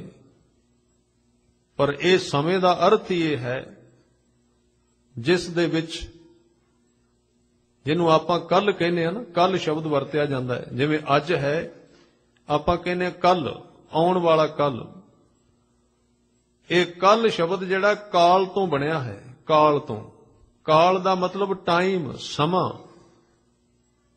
ਕਾਲ ਦਾ ਮਤਲਬ ਜਿਸ ਨੂੰ ਤੁਸੀਂ ਕੱਲ ਬਾਰੇ ਸੋਚ ਰਹੇ ਹੋ, ਜਦੋਂ ਤੁਸੀਂ ਉੱਥੇ ਜਾਓਗੇ ਉਹ ਸਮਾਂ ਅੱਗੇ ਚਲਾ ਜਾਏਗਾ। ਜਿਵੇਂ ਕਿਸੇ ਨੇ ਕਿਹਾ ਸੀ ਆਪਣੇ ਉਸਤਾਦ ਨੂੰ, ਉਹਨੇ ਕਿਹਾ ਹੁਣ ਪ੍ਰਾਰਥਨਾ ਕਰ, ਹੁਣ ਪ੍ਰਮਾਤਮਾ ਦੇ ਅੱਗੇ ਅਰਦਾਸ ਕਰ। 12 ਵਜੇ ਸਨ ਇੱਕ ਦਿਨ ਦੇ। 12 ਵਜੇ ਉਹਨੇ ਕਿਹਾ ਮੈਂ ਕੱਲ ਨੂੰ 12 ਵਜੇ ਕਰਾਂਗਾ, ਕੱਲ ਨੂੰ। ਉਹ ਵਿਦਿਆਰਥੀ ਬੜਾ ਚਲਾਕ ਸੀ, ਸਾਡੇ ਵਰਗਾ ਸੀ। ਮੈਂ ਕੱਲ ਨੂੰ 12 ਵਜੇ ਅਰਦਾਸ ਪ੍ਰਾਰਥਨਾ ਪ੍ਰਮਾਤਮਾ ਦੇ ਅੱਗੇ ਕਰਾਂਗਾ। ਉਹਨੇ ਕਿਹਾ ਚਲੋ ਅੱਜ ਦਾ ਦਿਨ ਨਿਕਲ ਜਾਂਦਾ, ਕੱਲ ਕਰ ਲੇਗਾ। ਅਗਲੇ ਦਿਨ 12 ਵਜੇ ਉਹਨੇ ਕਿਹਾ ਹੁਣ 12 ਵੱਜ ਗਏ ਨੇ। ਤੇ ਵਿਦਿਆਰਥੀ ਬਹੁਤ ਚਲਾਕ ਸੀ, ਉਹਨੇ ਕਿਹਾ ਮੈਂ ਕਿਹਾ ਸੀ ਨਾ ਕੱਲ ਕਰਾਂਗਾ, ਤੇ ਅੱਜ ਫਿਰ ਉਹੀ ਸਮਾਂ ਆ ਗਿਆ, 12 ਵੱਜ ਗਏ ਨੇ। ਅੱਜ ਤੋਂ ਅੱਗੇ ਵੀ ਤਾਂ ਇੱਕ ਕੱਲ ਹੈ ਨਾ, ਮੈਂ ਕੱਲ ਨੂੰ ਕਰਾਂਗਾ। ਫਿਰ ਉਹਨੇ ਅਗਲੇ ਕੱਲ ਤੇ ਟਾਲ ਦਿੱਤੀ। ਫਿਰ ਅਗਲਾ ਕੱਲ ਆ ਗਿਆ, ਫਿਰ ਉਹਨੇ ਕਿਹਾ ਅਗਲੇ ਕੱਲ ਨੂੰ ਕਰਾਂਗਾ। ਇਸ ਤਰ੍ਹਾਂ ਸਾਰੀ ਉਮਰ ਬੀਤ ਗਈ। ਕੱਲ ਦਾ ਅਰਥ ਟਾਈਮ, ਕਾਲ। ਜੋ ਜਿਤਨਾ ਅੱਗੇ ਅਸੀਂ ਜਾਂਦੇ ਆ ਉਹਦੇ ਤੋਂ ਅੱਗੇ ਹੋਰ ਉਹ ਚਲੇ ਜਾਂਦਾ ਹੈ। ਇਸ ਲਈ ਬੜੇ ਚਿਰ ਦੇ ਕਈ ਗੱਲਾਂ ਬਾਰੇ ਅਸੀਂ ਵਿਚਾਰਾਂ ਕਰ ਰਹੇ ਹਾਂ, ਸੋਚ ਰਹੇ ਹਾਂ, ਇਹਨੂੰ ਕਰਨਾ ਹੈ। ਔਰ ਫਿਰ ਇਸ ਸਾਡੇ ਇਹ ਗਲੇ ਸੜੇ ਸਮਾਜ ਵਿੱਚੋਂ ਇਸ ਤਰ੍ਹਾਂ ਦੇ ਵਿਚਾਰ ਮਿਲ ਜਾਂਦੇ ਨੇ, ਅਜੇ ਤੁਹਾਡੀ ਉਮਰ ਨਹੀਂ ਹੈ ਧਰਮ ਨੂੰ ਅਪਣਾਉਣ ਦੀ। ਇਹ ਤਾਂ ਜਦੋਂ ਮਨੁੱਖ ਮਰਨ ਮੁੱਕਣ ਦੇ ਨੇੜੇ ਆਉਂਦਾ ਹੈ, ਉਹਦਾ ਸਰੀਰ ਜਵਾਬ ਦੇ ਜਾਂਦਾ ਹੈ, ਉਹ ਲੋਕ ਧਾਰਮਿਕ ਬਣਦੇ ਨੇ। ਜਵਾਨ ਲੋਕ ਥੋੜੀ ਧਾਰਮਿਕ ਬਣਦੇ। ਉਹਨਾਂ ਨੂੰ ਇਹ ਲਫ਼ਜ਼ ਕਹੇ ਜਾਂਦੇ ਨੇ ਅਜੇ ਖਾਣ ਪੀਣ ਦਾ ਸਮਾਂ ਹੈ। ਔਰ ਉਹਨਾਂ ਨੇ ਧਰਮ ਦੇ ਅਰਥ ਇਹ ਕੱਢੇ ਕਿ ਜਿਹੜਾ ਮਨੁੱਖ ਖਾਂਦਾ ਪੀਂਦਾ ਨਹੀਂ, ਮਰ ਮੁੱਕ ਜਾਂਦਾ, ਉਹਨੂੰ ਧਾਰਮਿਕ ਕਹਿੰਦੇ ਨੇ। ਇਹ ਕਿੰਨੀ ਗਲਤ ਪਰਿਭਾਸ਼ਾ ਕੀਤੀ ਸੰਸਾਰ ਨੇ ਧਰਮ ਦੀ, ਔਰ ਕਿੰਨੀ ਮੂਰਖਤਾ ਭਰੀ ਇਹ ਪਰਿਭਾਸ਼ਾ ਹੈ। ਵੀ ਖਾਣ ਪੀਣ ਦਾ ਵਕਤ ਹੈ, ਅਜੇ ਗੁਰੂ ਦੇ ਆਖੇ ਨਾ ਲੱਗੋ। ਇਹਦੇ ਕੀ ਅਰਥ ਨਿਕਲਦੇ ਨੇ? ਗੁਰੂ ਦਾ ਤੇ ਅਰਥ ਹੀ ਇਹ ਵੇ ਜਿਹੜਾ ਤੁਹਾਨੂੰ ਖਾਣ ਦੀ ਜਾਚ ਦੱਸੇ ਕਿ ਖਾਣਾ ਕਿਵੇਂ ਹੈ। ਅਜੇ ਤੁਸੀਂ ਗੁਰੂ ਦੇ ਆਖੇ ਨਹੀਂ ਲੱਗਣਾ, ਅਜੇ ਪਹਿਨਣ ਦਾ ਵਕਤ ਹੈ, ਕੱਪੜੇ ਹੰਡਾਉਣ ਦਾ ਵਕਤ ਹੈ। ਤੇ ਗੁਰੂ ਦਾ ਤੇ ਅਰਥ ਹੀ ਇਹ ਵੇ ਜਿਹੜਾ ਤੁਹਾਨੂੰ ਦੱਸੇ ਕਿਵੇਂ ਪਹਿਨਣਾ ਹੈ, ਇਨਸਾਨੀਅਤ ਕੀ ਹੁੰਦੀ ਹੈ। ਇਸ ਤਰ੍ਹਾਂ ਦੇ ਕੁਝ ਗਲੇ ਸੜੇ ਵਿਚਾਰ ਸਾਡੇ ਸਮਾਜ ਵਿੱਚ ਸੈਂਕੜੇ ਸਾਲਾਂ ਤੋਂ ਚੱਲ ਰਹੇ ਨੇ। ਜਿਵੇਂ ਕੁਝ ਮੁਰਦੇ ਰੱਖੇ ਹੁੰਦੇ ਨੇ, ਉਹਨਾਂ ਨੂੰ ਅਸੀਂ ਸਜਾ ਕੇ ਰੱਖੀ ਰੱਖਦੇ ਹਾਂ, ਫਿਰ ਉਹ ਅਗਲੇ ਸਮਾਜ ਨੂੰ ਦੇ ਦਿੰਦੇ ਹਾਂ। ਇਹਨਾਂ ਮੁਰਦਿਆਂ ਨੂੰ, ਇਹਨਾਂ ਵਿਚਾਰਾਂ ਨੂੰ ਸੰਭਾਲ ਕੇ ਰੱਖਣਾ ਧਾਰਮਿਕ ਉਦੋਂ ਬਣਨਾ ਜਦੋਂ ਜਵਾਨੀ ਨਿਕਲ ਜਾਏਗੀ। ਇਹ ਵਿਚਾਰ ਸਾਡੇ ਸਮਾਜ ਨੇ ਦਿੱਤੇ ਨੇ ਸਾਨੂੰ, ਜਿਨ੍ਹਾਂ ਨੇ ਧਰਮ ਦੇ ਵਿੱਚ ਵਿਕਾਸ ਜਿਹੜਾ ਸੀ ਉਹਨੂੰ ਖਤਮ ਕਰ ਦਿੱਤਾ ਹੈ, ਤੁਰਨਾ ਖਤਮ ਕਰ ਦਿੱਤਾ। ਇਸ ਲਈ ਮਨੁੱਖ ਸੋਚੀ ਹੀ ਜਾ ਰਿਹਾ, ਬਸ ਕੱਲ ਤੇ ਛੱਡ ਦਿੰਦਾ ਹੈ, ਅਗਲੇ ਸਾਲ ਤੇ ਅਗਲੇ ਮਹੀਨੇ ਤੇ ਕਬੀਰ ਜੀ ਨੇ ਕਿਹਾ ਕਾਲ ਕਰੰਤਾ ਅਬੈ ਕਰ, ਅਬ ਕਰਤਾ ਸੋਇ ਤਾਲ। ਜੇ ਤਾਂ ਤੂੰ ਸੂਰਮਾ ਹੈ, ਤੇ ਸੂਰਮੇ ਦਾ ਮਤਲਬ ਹੁੰਦਾ ਇਸੇ ਪਲ ਫੈਸਲਾ ਕਰ ਦੇਣਾ। ਜੇ ਤੂੰ ਕਾਇਰ ਹੈ, ਜੇ ਤੂੰ ਡਰਪੋਕ ਹੈ, ਫਿਰ ਇਹਨੂੰ ਅੱਗੇ ਟਾਲੀ ਚੱਲ। ਜੇ ਤੂੰ ਅੰਦਰੋਂ ਬਿਲਕੁਲ ਕਮਜ਼ੋਰ, ਤੇਰੇ ਵਿੱਚ ਕੋਈ ਸ਼ਕਤੀ ਨਹੀਂ, ਫਿਰ ਤਾਂ ਜੀਵਨ ਵਿੱਚ ਤੂੰ ਇਹਨਾਂ ਖਿਆਲਾਂ ਨੂੰ ਧਰਮ ਕਮਾਉਣ ਨੂੰ ਅੱਗੇ ਟਾਲੀ ਚੱਲ। ਜੇ ਤੂੰ ਸੂਰਮਾ ਹੈ ਤੇ ਹੁਣੇ ਫੈਸਲਾ ਕਰ ਦੇ, ਫਿਰ ਕੱਲ ਦੀ ਕੀ ਲੋੜ ਹੈ। ਇਸ ਲਈ ਸਤਿਗੁਰੂ ਕਹਿੰਦੇ ਕਾਲ ਕਰੰਤਾ ਅਬੈ ਕਰ, ਅਬ ਕਰਤਾ ਸੋਇ ਤਾਲ। ਪਾਛੈ ਕਛੂ ਨਾ ਹੋਏਗਾ, ਜੋ ਸਰ ਪਰ ਆਵੇ ਕਾਲ। ਫਿਰ ਨਹੀਂ ਹੋਏਗਾ ਇਹ ਜਿਹੜਾ ਕੱਲ ਤੇ ਤੂੰ ਤੋਰਿਆ ਹੈ, ਇਹ ਫਿਰ ਕਾਲ ਨਾਲ ਜੁੜ ਜਾਏਗਾ, ਮੌਤ ਨਾਲ ਜੁੜੇਗਾ। ਫਿਰ ਇਹ ਕਰਮ ਕਦੀ ਨਹੀਂ ਹੋ ਸਕੇਗਾ। ਗੁਰੂ ਅਮਰਦਾਸ ਸੱਚੇ ਪਾਤਸ਼ਾਹ ਕਹਿੰਦੇ ਸੋਚਦਿਆਂ ਗੁਜ਼ਰ ਗਈ, ਵਿਚਾਰਾਂ ਕਰਦਿਆਂ ਲੰਘ ਗਈ। ਸਿਮਰਤ ਸ਼ਾਸਤਰ ਪੁੰਨ ਪਾਪ ਵਿਚਾਰ ਦੇ।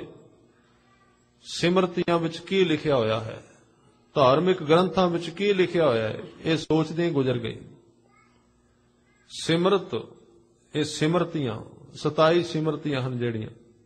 ਸ਼ਾਸਤਰ 6 ਸ਼ਾਸਤਰ ਹਨ, ਉਹਨਾਂ ਦੀਆਂ ਵਿਚਾਰਾਂ ਕਰਦੇ ਲੰਘ ਗਈ। ਉਹਦੇ ਵਿੱਚ ਜੋ ਕੁਝ ਕਿਹਾ ਸੀ ਉਹ ਕਦੀ ਕੀਤਾ ਹੀ ਨਹੀਂ ਹੈ। ਤੇ ਉਹ ਕੀ ਕਰਦੇ ਨੇ? ਪੁੰਨ ਪਾਪ ਵਿਚਾਰ ਦੇ। ਪੁੰਨ ਤੇ ਪਾਪ ਦੀ ਵਿਚਾਰ ਕਰਦੇ ਰਹਿੰਦੇ ਨੇ। ਉਹ ਵਿਚਾਰ ਕੀ ਕਰਦੇ ਨੇ ਕਿ 1 ਸਾਲ ਪਾਪ ਕੀਤਾ ਹੈ, ਹੁਣ ਸਾਲ ਬਾਅਦ ਤੁਸੀਂ ਇੱਕ ਪੁੰਨ ਕਰ ਦਿਓ, ਬਹੁਤ ਸਾਰਾ ਵੱਡਾ ਦਾਨ ਕਰ ਦਿਓ। ਇਹ ਸਿਖਾਇਆ ਗਿਆ। ਹੁਣ ਸਾਲ ਤੁਸੀਂ ਪਾਪ ਕੀਤਾ ਹੈ, ਹੁਣ ਇੱਕ ਵਾਰੀ ਤੁਸੀਂ ਇਸ਼ਨਾਨ ਕਰਕੇ ਆਓ, ਇੱਕ ਪਾਠ ਕਰਾ ਦਿਓ। ਉਹਦਾ ਮਤਲਬ ਇਹਨੂੰ ਰੀਨਿਊ ਕਰ ਦਿਓ, ਨਵਾਂ ਲਾਇਸੈਂਸ ਲਵੋ ਗੁਰੂ ਤੋਂ, ਤਾਂ ਕਿ ਅਗਲੇ ਸਾਲ ਫਿਰ ਪਾਪ ਕਰ ਸਕੋ। ਇਸ ਢੰਗ ਦੇ ਨਾਲ, ਔਰ ਇਹਨਾਂ ਤੁਕਾਂ ਨੂੰ ਇਸ ਤਰ੍ਹਾਂ ਵਰਤਿਆ ਗਿਆ ਕਿ ਚਲੋ ਗੁਰੂ ਇਸੇ ਵਾਸਤੇ ਨੇ, ਵਿਚਾਰੇ ਬਖਸ਼ਣ ਵਾਲੇ ਨੇ। ਆਪਾਂ ਗੁਰੂ ਬਣਾਏ ਕਾਦੇ ਵਾਸਤੇ ਜੇ ਸਿੱਖ ਪਾਪ ਹੀ ਨਾ ਕਰਨ ਤੇ। ਆਪਣੇ ਗੁਰੂ ਬਖਸ਼ਣ ਵਾਲੇ ਤਾਂ ਨੇ ਵੀ ਸਿੱਖ ਪਾਪ ਜ਼ਰੂਰ ਕਰਨ। ਇਹ ਅਰਥ ਕੀਤੇ ਅਸੀਂ ਗੁਰੂ ਦੇ। ਇਹਨਾਂ ਤੁਕਾਂ ਦੇ ਅਰਥ ਕੀਤੇ ਗਏ ਕਿ ਜੈਸਾ ਬਾਲਕ ਭਾਏ ਸੁਭਾਈ, ਲੱਖ ਅਪਰਾਧ ਕਮਾਵੇ, ਕਰ ਉਪਦੇਸ਼ ਝਿੜਕੇ ਬਹੁ ਭਾਂਤੀ, ਬੌਰ ਪਿਤਾ ਗੱਲ ਲਾਵੇ। ਪਰ ਇਹ 2 ਤੁਕਾਂ ਨਹੀਂ ਸਨ, ਤੀਜੀ ਨਾਲ ਜੁੜੀ ਸੀ, ਉਹ ਅਸੀਂ ਵਿੱਚੋਂ ਕੱਟ ਦਿੱਤੀ ਕਿਉਂਕਿ ਉਹ ਸਾਨੂੰ ਮਾਫਕ ਨਹੀਂ ਸੀ ਆਉਂਦੀ। ਇਹ ਆਉਂਦੀ ਸੀ ਕਿਉਂਕਿ ਸਾਡੇ ਗੁਰੂ ਬੌਰ ਪਿਤਾ ਗੱਲ ਲਾਵੇ, ਪਿਛਲੇ ਔਗੁਣ ਬਖਸ਼ ਲੈਂਦੇ ਨੇ। ਪਰ ਗੁਰੂ ਇਹ ਤਾਂ ਨਹੀਂ ਕਹਿੰਦੇ ਵੀ ਪਿਛਲੇ ਤੇਰੇ ਬਖਸ਼ ਦਿੱਤੇ ਨੇ, ਹੁਣ ਅੱਗੋਂ ਤੂੰ ਫਿਰ ਸ਼ੁਰੂ ਕਰ ਦੇ ਪਾਪ ਕਰਨੇ। ਇਹਦੀ ਅਗਲੀ ਪੰਕਤੀ ਕਹਿੰਦੀ ਏ ਕਿ ਪਿਛਲੇ ਔਗੁਣ ਬਖਸ਼ ਲੈ ਪ੍ਰਭ, ਆਗੇ ਮਾਰਗ ਪਾਵੇ। ਪਿਛਲੇ ਤਾਂ ਬਖਸ਼ਾਂਗਾ, ਅੱਗੋਂ ਮਾਰਗ ਤੇ ਤੁਰ, ਤੌਬਾ ਕਰ। ਅੱਗੋਂ ਕੋਈ ਖਿਆਲ ਕਰ, ਸਾਰੇ ਨਹੀਂ ਤਾਂ ਘੱਟੋ ਘੱਟ 50% ਕੁਝ ਨਾ ਕੁਝ ਤਾਂ ਸ਼ੁਰੂ ਕਰ। ਪਰ ਇਸ ਢੰਗ ਦੇ ਨਾਲ ਅਸੀਂ ਹਰ ਇੱਕ ਚੀਜ਼ ਨੂੰ ਜੁਗਤ ਬਣਾ ਕੇ ਧਰਮ ਨੂੰ ਵੀ ਉਸ ਢੰਗ ਦੇ ਨਾਲ ਆਪਣੀ ਮਰਜ਼ੀ ਨਾਲ ਢਾਲਣ ਦਾ ਯਤਨ ਕੀਤਾ ਹੈ। ਸਤਿਗੁਰੂ ਕਹਿੰਦੇ ਇਸ ਤਰ੍ਹਾਂ ਦੀਆਂ ਵਿਚਾਰਾਂ ਚੱਲਦੀਆਂ ਨੇ ਸਮਾਜ ਦੇ ਵਿੱਚ, ਪਾਪ ਪੁੰਨ ਦੀਆਂ, ਤੇ ਕਹਿਣ ਵਾਲੇ ਵੀ ਕਹੀ ਜਾਂਦੇ ਨੇ, ਧੰਦਾ ਤੁਰਿਆ ਜਾਂਦਾ ਹੈ, ਤੁਸੀਂ ਪਾਪ ਕਰੋ ਕਿਉਂਕਿ ਗੁਰੂ ਬਖਸ਼ਣ ਵਾਲਾ ਹੈ। ਗੁਰੂ ਦੇ ਬਖਸ਼ਣ ਦਾ ਅਰਥ ਇਹ ਹੈ ਕਿ ਜਦੋਂ ਮਨੁੱਖ ਕਮਜ਼ੋਰ ਹੁੰਦਾ ਹੈ ਨਾ, ਪਾਪ ਨਹੀਂ ਛੱਡ ਸਕਦਾ, ਇਹਦੇ ਵਿੱਚ ਕੋਈ ਸ਼ੱਕ ਨਹੀਂ। ਇੱਕਦਮ ਕਿਸੇ ਤੋਂ ਪਾਪ ਨਹੀਂ ਛੁੱਟਦਾ, ਇੱਕਦਮ ਵਿਕਾਰ ਨਹੀਂ ਛੁੱਟਦਾ। ਫਿਰ ਉਹ ਕੀ ਕਰੇ? ਉਹ ਗੁਰੂ ਅੱਗੇ ਅਰਦਾਸ ਕਰੇ, ਮਹਾਰਾਜ ਤੁਸੀਂ ਮੇਰੇ ਸਿਰ ਤੇ ਹੱਥ ਰੱਖਣਾ, ਮੈਂ ਸੰਘਰਸ਼ ਕਰਾਂਗਾ ਜੀਵਨ ਨੂੰ ਸੁਧਾਰਨ ਵਾਸਤੇ। ਫਿਰ ਜ਼ਿੰਦਗੀ ਦੇ ਵਿੱਚ ਕੋਈ ਪਾਪ ਹੁੰਦਾ ਹੈ, ਅਪਰਾਧ ਹੁੰਦਾ ਹੈ, ਪਛਤਾਵਾ ਲੈ ਕੇ ਆਉਣਾ, ਫਿਰ ਅਰਦਾਸ ਕਰਨੀ, ਇਹ ਅਪਰਾਧ ਹੋਇਆ ਹੈ, ਮੈਂ ਕਮਜ਼ੋਰ ਹਾਂ, ਮੇਰੇ ਵੱਸ ਦੀ ਗੱਲ ਨਹੀਂ, ਮੇਰੇ ਤੋਂ ਹੁੰਦਾ ਹੈ, ਤੁਸੀਂ ਆਪਣਾ ਬਲ ਬਖਸ਼ੋ, ਕਿਰਪਾ ਕਰੋ, ਮੈਂ ਯਤਨ ਕਰ ਰਿਹਾ ਹਾਂ, ਤੁਸੀਂ ਆਪਣਾ ਹੱਥ ਸਿਰ ਤੇ ਰੱਖੋ। ਇਸ ਤਰ੍ਹਾਂ ਸਹਿਜੇ ਸਹਿਜੇ ਕਰਦਿਆਂ ਕਰਦਿਆਂ ਇੱਕ ਦਿਨ ਉਹ ਮਨੁੱਖ ਸ਼ਕਤੀਸ਼ਾਲੀ ਹੋ ਕੇ ਜੀਵਨ ਦੇ ਬੰਧਨ ਤੋੜ ਕੇ ਪੂਰੀ ਤਰ੍ਹਾਂ ਜੀਵਨ ਵਿੱਚ ਜਿੱਤ ਜਾਂਦਾ ਹੈ। ਪਰ ਵਿਚਾਰ ਇਸ ਤਰ੍ਹਾਂ ਦਾ ਚੱਲਦਾ ਹੈ। ਸਤਿਗੁਰੂ ਕਹਿੰਦੇ ਧਾਰਮਿਕ ਗ੍ਰੰਥਾਂ ਦੇ ਵਿਚਾਰ, ਸਿਮਰਤ ਸ਼ਾਸਤਰ ਪੁੰਨ ਪਾਪ ਵਿਚਾਰ ਦੇ, ਤਤੈ ਸਾਰ ਨਾ ਜਾਣੀ। ਤਤ ਕੀ ਸੀ? ਤਤ ਦਾ ਅਰਥ ਹੁੰਦਾ ਹੈ ਨਿਚੋੜ। ਜਿਵੇਂ ਕੋਈ ਫਸਲ ਬੀਜੀ ਜਾਏ, ਉਹਦਾ ਤਤ ਕੀ ਹੁੰਦਾ? ਉਹਦਾ ਦਾਣਾ। ਉਹਦੀ ਵਿਚਾਰ ਨਹੀਂ, ਦਾਣੇ ਨਾਲ ਕੋਈ ਮਤਲਬ ਨਹੀਂ, ਕੇਵਲ ਫਸਲ ਬੀਜੀ ਹੋਈ ਹੈ, ਕੇਵਲ ਵਿਚਾਰਾਂ ਸੋਚ ਰਹੇ ਹਾਂ। ਤਤੈ ਸਾਰ ਨਾ ਜਾਣੀ ਗੁਰੂ ਬਾਝੋਂ। ਗੁਰੂ ਤੋਂ ਬਿਨਾਂ ਤਤ ਦੀ ਸਮਝ ਨਹੀਂ ਆਉਂਦੀ, ਜੀਵਨ ਦਾ ਤਤ ਕੀ ਹੈ, ਪ੍ਰਯੋਜਨ ਕੀ ਹੈ। ਤਤੈ ਸਾਰ ਨਾ ਜਾਣੀ ਗੁਰੂ ਬਾਝੋਂ, ਤਤੈ ਸਾਰ ਨਾ ਜਾਣੀ। ਇੱਥੇ ਤਤੈ ਸ਼ਬਦ ਦੇ ਵਾਰ-ਵਾਰ ਅਰਥ ਤਤ ਨੇ, ਨਿਚੋੜ, ਛੋਟਾ ਰੂਪ। ਤੇ ਸਤਿਗੁਰੂ ਅੱਗੇ ਬਚਨ ਕਹਿੰਦੇ ਤਤ ਦੀ ਸਮਝ ਕਿਉਂ ਨਹੀਂ ਆਉਂਦੀ? ਕਹਿਣ ਲੱਗੇ ਤਿਹੀ ਗੁਣੀ ਸੰਸਾਰ ਭ੍ਰਮ ਸੁੱਤਾ। ਤਿਹੀ ਦਾ ਅਰਥ ਹੈ ਤਿੰਨ। ਤਿੰਨਾਂ ਗੁਣਾਂ ਦੇ ਵਿੱਚ ਸੰਸਾਰ ਸੁੱਤਾ ਪਿਆ। ਉਹ ਤਿੰਨ ਗੁਣ ਕਿਹੜੇ ਨੇ? ਰਜੋ ਗੁਣ, ਤਮੋ ਗੁਣ ਤੇ ਸਤੋ ਗੁਣ। ਇਹ ਤਿੰਨ ਗੁਣਾਂ ਦੇ ਵਿੱਚ ਸਾਰਾ ਸੰਸਾਰ ਸੁੱਤਾ ਹੋਇਆ। ਸੁੱਤਿਆਂ ਰਹਿਣ ਵਿਹਾਣੀ। ਇਹ ਤਿੰਨ ਗੁਣ ਕਿਹੜੇ ਨੇ? ਫਿਰ ਕਿਸੇ ਪੌੜੀ ਵਿੱਚ ਇਹਦੀ ਵਿਚਾਰ ਆ ਜਾਏਗੀ, ਬਹੁਤ ਲੰਬੀ ਵਿਆਖਿਆ ਇਹਨਾਂ ਦੀ। ਇਹਨਾਂ ਤਿੰਨ ਬਿਰਤੀਆਂ ਕਰਕੇ, ਇਹ ਮਨ ਦੀਆਂ ਤਿੰਨ ਬਿਰਤੀਆਂ ਨੇ। ਸੋਚਣ ਦਾ ਢੰਗ ਹੈ ਤਿੰਨ ਤਰ੍ਹਾਂ ਦਾ, ਰਜੋ, ਤਮੋ ਔਰ ਸਤੋ। ਸੰਸਾਰ ਭ੍ਰਮ ਸੁੱਤਾ, ਸੁੱਤਿਆਂ ਰਹਿਣ ਵਿਹਾਣੀ। ਇਹ ਸਾਰੀ ਉਮਰ ਸੁੱਤਿਆਂ ਲੰਘ ਰਹੀ ਹੈ। ਮਨੁੱਖ ਸੌਂ ਕੇ ਹੀ ਜਨਮ ਲੈਂਦਾ ਹੈ, ਸੌਂ ਕੇ ਹੀ ਜਿੰਦਾ ਰਹਿੰਦਾ ਹੈ, ਸੌਂ ਕੇ ਮਰ ਜਾਂਦਾ ਹੈ, ਜਾਗਦਾ ਹੈ ਹੀ ਨਹੀਂ ਹੈ। ਤੇ ਸੁਪਨੇ ਵਿੱਚ ਸੁੱਤਾ ਹੋਇਆ ਮਨੁੱਖ ਜਿੰਨਾ ਮਰਜ਼ੀ ਭੋਜਨ ਛਕੇ ਉਹਨੂੰ ਤ੍ਰਿਪਤੀ ਥੋੜੀ ਦੇਗਾ, ਉਹ ਤੇ ਸੁਪਨੇ ਵਿੱਚ ਹੈ। ਤਾਂ ਹੀ ਤੇ ਜਿਹੜੇ ਭੋਗ ਨੇ ਸੰਸਾਰ ਦੇ ਸਰੀਰ ਦੇ ਸਾਨੂੰ ਤ੍ਰਿਪਤੀ ਨਹੀਂ ਦੇ ਰਹੇ, ਕਿਉਂਕਿ ਸੁਪਨੇ ਵਿੱਚ ਕਰ ਰਹੇ ਇਹਨਾਂ ਸਾਰਿਆਂ ਨੂੰ। ਕੋਈ ਮਨੁੱਖ ਸੁਪਨੇ ਨੂੰ ਤੋੜ ਕੇ ਗੁਰੂ ਦੀ ਦਿੱਤੀ ਹੋਈ ਕਿਰਪਾ ਦੇ ਨਾਲ ਜਾਗ ਕੇ ਇੱਕ ਵਾਰੀ ਵੀ ਕੋਈ ਭੋਗ ਕਰੇ ਨਾਮ ਦਾ, ਉਹਦੀ ਤ੍ਰਿਪਤੀ ਹੋ ਜਾਏਗੀ।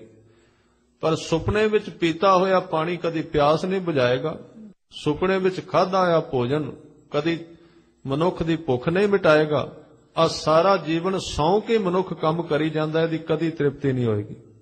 ਇਸ ਲਈ ਸਤਿਗੁਰਾਂ ਨੇ ਕਿਹਾ ਸਰੀਰ ਤੇਰਾ ਜਾਗਦਾ ਹੈ, ਮਨ ਸੁੱਤਾ ਹੋਇਆ। ਮਨ ਸੋਇਆ ਮਾਇਆ ਬਿਸਮਾਦ, ਸੁੱਤਿਆਂ ਰਹਿਣ ਵਿਹਾਣੀ। ਫਿਰ ਕਹਿੰਦੇ ਗੁਰ ਕਿਰਪਾ ਤੇ ਸੇ ਜਨ ਜਾਗੇ, ਜਿਨ੍ਹਾਂ ਹਰ ਮਨ ਵਸਿਆ ਬੋਲੇ ਅੰਮ੍ਰਿਤ ਬਾਣੀ। ਕੌਣ ਜਾਗੇ? ਜਿਨ੍ਹਾਂ ਤੇ ਗੁਰੂ ਦੀ ਕਿਰਪਾ ਹੋਈ। ਕਾਹਦੇ ਦੁਆਰਾ ਕਿਰਪਾ ਹੋਈ? ਬਾਣੀ ਦੁਆਰਾ। ਬਾਣੀ ਨੇ ਉਹਨਾਂ ਨੂੰ ਜਗਾਇਆ ਤੇ ਉਹ ਬਾਣੀ ਬੋਲਦੇ ਹਨ। ਕਹੈ ਨਾਨਕ ਸੋ ਤਤ ਪਾਏ, ਜਿਸ ਨੂੰ ਅਣਦਿਨ ਹਰ ਲਿਵ ਲਾਗੈ, ਜਾਗਤ ਰਹਿਣ ਵਿਹਾਣੀ। ਇਸ ਤਰ੍ਹਾਂ ਦੇ ਮਨੁੱਖ ਫਿਰ ਜਾਗਦੇ ਨੇ। ਜਾਗਣ ਦਾ ਮਤਲਬ ਮਨ ਦੀ ਉਹਨਾਂ ਨੂੰ ਜਾਗ ਆ ਜਾਂਦੀ ਹੈ, ਉਹਨਾਂ ਦਾ ਮਨ ਪੂਰੀ ਤਰ੍ਹਾਂ ਜਾਗ ਜਾਂਦਾ ਹੈ। ਇਸ 27 ਨੰਬਰ ਪੌੜੀ ਵਿੱਚ ਸਤਿਗੁਰੂ ਗੁਰੂ ਅਮਰਦਾਸ ਸੱਚੇ ਪਾਤਸ਼ਾਹ ਜੀ ਨੇ ਕਿਰਪਾ ਕੀਤੀ ਕਿ ਕੇਵਲ ਸੋਚਣ ਨਾਲ, ਜਿਵੇਂ ਭਾਈ ਗੁਰਦਾਸ ਜੀ ਕਹਿੰਦੇ, ਪੂਛਤ ਪਥਕ ਤਾਹੇ ਮਾਰਗ ਨ ਧਾਰੈ ਪਗ, ਪ੍ਰੀਤਮ ਕੇ ਦੇਸ਼ ਕੈਸੇ ਬਾਤਨ ਸੇ ਜਾਈਐ। ਕੇਵਲ ਵਿਚਾਰਨ ਨਾਲ ਮਨੁੱਖ ਨਹੀਂ ਪਹੁੰਚਦਾ। ਵਿਚਾਰ ਕੇਵਲ ਜੀਵਨ ਦਾ ਇੱਕ ਛੋਟਾ ਜਿਹਾ ਹਿੱਸਾ ਹੈ। ਜਿਹਨੂੰ ਮਨੁੱਖ ਵਿਚਾਰੇ, ਜੇ ਉਹਦੇ ਉੱਤੇ ਤੁਰੇ ਨਾ, ਤਾਂ ਜੀਵਨ ਦਾ ਸਫ਼ਰ ਤੈਅ ਨਹੀਂ ਹੁੰਦਾ। ਇੰਨੀਆਂ ਬੇਨਤੀਆਂ ਆਪ ਜੀ ਨੇ ਪ੍ਰਵਾਨ ਕਰਨੀਆਂ। ਸਮੂਹ ਸੰਗਤਾਂ ਦਾ ਬਹੁਤ ਬਹੁਤ ਧੰਨਵਾਦ। ਭੁੱਲਾਂ ਚੁੱਕਾਂ ਦੀ ਖਿਮਾ ਕਰਨੀ, ਫਤਿਹ ਦੀ ਸਾਂਝ ਕਰੋ। ਵਾਹਿਗੁਰੂ ਜੀ ਕਾ ਖਾਲਸਾ, ਵਾਹਿਗੁਰੂ ਜੀ ਕੀ ਫਤਿਹ। ਵਾਹਿਗੁਰੂ ਜੀ ਕਾ ਖਾਲਸਾ, ਵਾਹਿਗੁਰੂ ਜੀ ਕੀ ਫਤਿਹ। ਸਿੱਖ ਕੌਮ ਦੇ ਮਹਾਨ ਵਿਦਵਾਨ